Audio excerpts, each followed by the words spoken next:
The Hazara people, a community with a rich cultural heritage and a history that is both inspiring and tragic. An ethnic group, primarily Muslim, residing in the mountainous region of Hazarajat in central Afghanistan, they have called this rugged terrain home for centuries. Known for their distinct Asiatic features and their unwavering spirit, the Hazara people stand out in a nation of diverse ethnicities.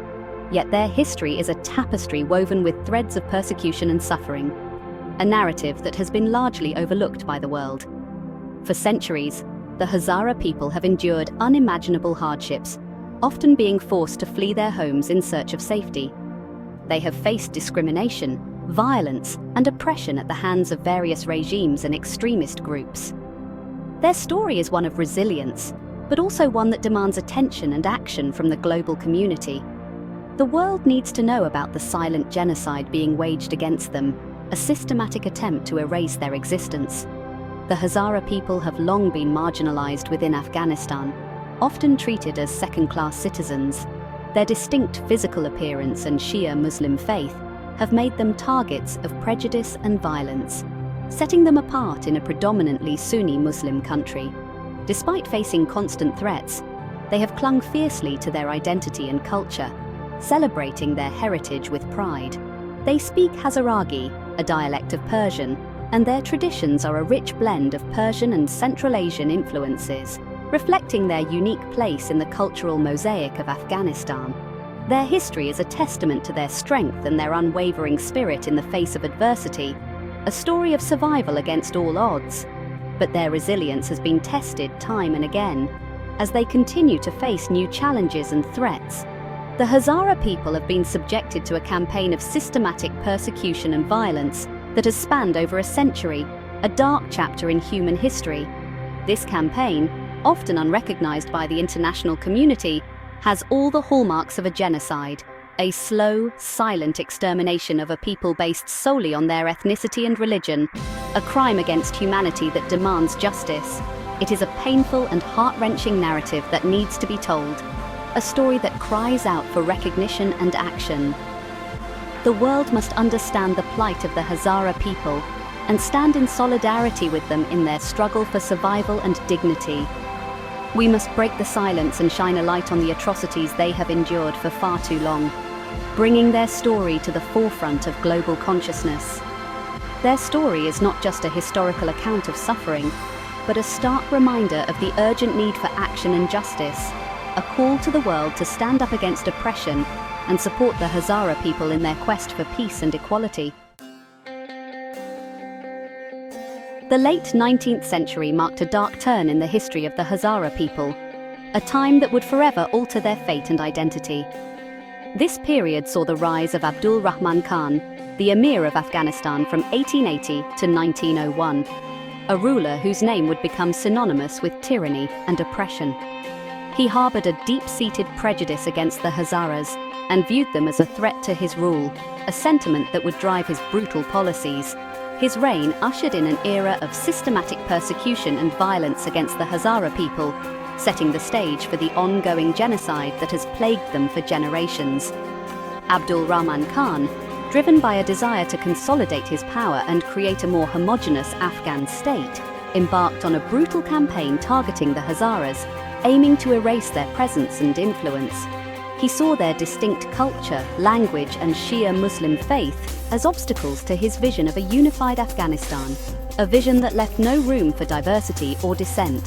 His reign marked the beginning of a systematic effort to subjugate and eliminate the Hazara people, an effort that would leave deep scars on their community. Rahman Khan's forces unleashed a wave of violence across Hazarajat, the Hazara heartland, a region that had long been a bastion of Hazara culture and autonomy. Villages were razed to the ground, men were brutally murdered, and entire communities were decimated in a campaign of terror. Women and children were sold into slavery, their lives forever altered by the horrors they endured. The Emir's policies led to the massacre of thousands of Hazaras, a tragedy that would echo through the annals of history. Those who survived were often displaced from their ancestral lands, forced to flee and seek refuge in unfamiliar territories. This period of intense persecution left an indelible scar on the Hazara psyche, solidifying their status as a marginalized and oppressed within Afghanistan, a status that has persisted to this day. The brutality of Abdul Rahman Khan's reign instilled a deep-seated fear and mistrust of the Afghan government within the Hazara community, a fear that has been passed down through generations. This sense of vulnerability and persecution has been passed down through generations, shaping their identity and their perception of the world around them, a world that has often been hostile and unwelcoming. The seeds of genocide sown during this period continue to bear bitter fruit even today, as the Hazara people continue to face discrimination, violence, and marginalization in modern Afghanistan. The decades following Abdul Rahman Khan's reign offered little respite for the Hazara people. The scars of past atrocities lingered, and the community found itself grappling with a legacy of pain and suffering. They continued to face systematic discrimination and violence. The Hazara people were often targeted in brutal attacks, their homes and businesses destroyed, and their lives constantly under threat. They were denied access to education, healthcare, and employment opportunities. Schools in Hazara regions were underfunded, and healthcare facilities were scarce and poorly equipped, leaving the community vulnerable to disease and illiteracy. Their lands were confiscated, and they were pushed further into poverty and marginalization. Many Hazara families were forcibly displaced from their ancestral homes, their properties seized without compensation. The Hazara people became trapped in a cycle of oppression, their voices silenced, their suffering largely ignored by the world. International attention was fleeting, and meaningful support was often absent. The 20th century witnessed a succession of Afghan governments that, while varying in their degree of brutality, perpetuated the systematic oppression of the Hazara people. Each regime brought its own set of challenges, but the underlying discrimination remained constant. They were subjected to discriminatory laws and policies that relegated them to second-class citizens within their own country. These policies restricted their rights and freedoms, making it difficult for them to improve their living conditions. Their plight was further exacerbated by the turmoil and instability that plagued Afghanistan throughout the 20th century, leaving them vulnerable to exploitation and violence. The constant state of conflict made it nearly impossible for the Hazara people to find peace and security. The Soviet invasion of Afghanistan in 1979 brought a new wave of suffering for the Hazara people. The invasion disrupted their lives, bringing with it a new era of violence and uncertainty. Caught in the crossfire between the Soviet-backed Afghan government and the Mujahideen rebels, their villages were bombed, their homes destroyed, and their lives upended. The war left a trail of devastation, with many Hazara communities reduced to rubble. The war forced many Hazaras to flee their homes, seeking refuge in neighboring countries like Pakistan and Iran.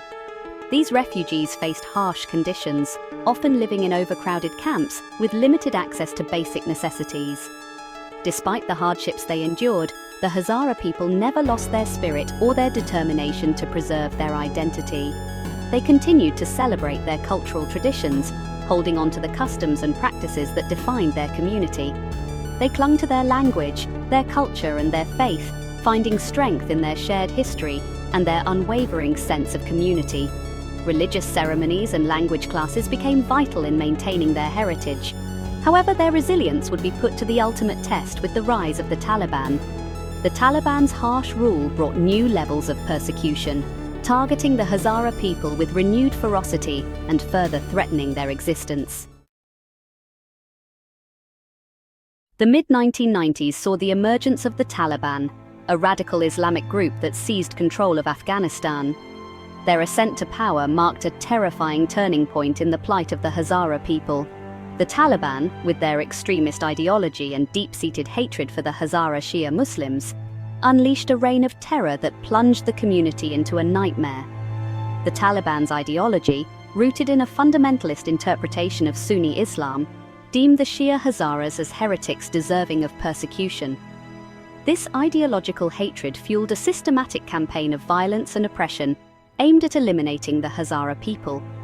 The Taliban's rise to power extinguished any glimmer of hope for a brighter future for the Hazara community. Under the Taliban's rule, the Hazara people were subjected to unspeakable atrocities. Massacres, forced disappearances, torture, and rape became commonplace.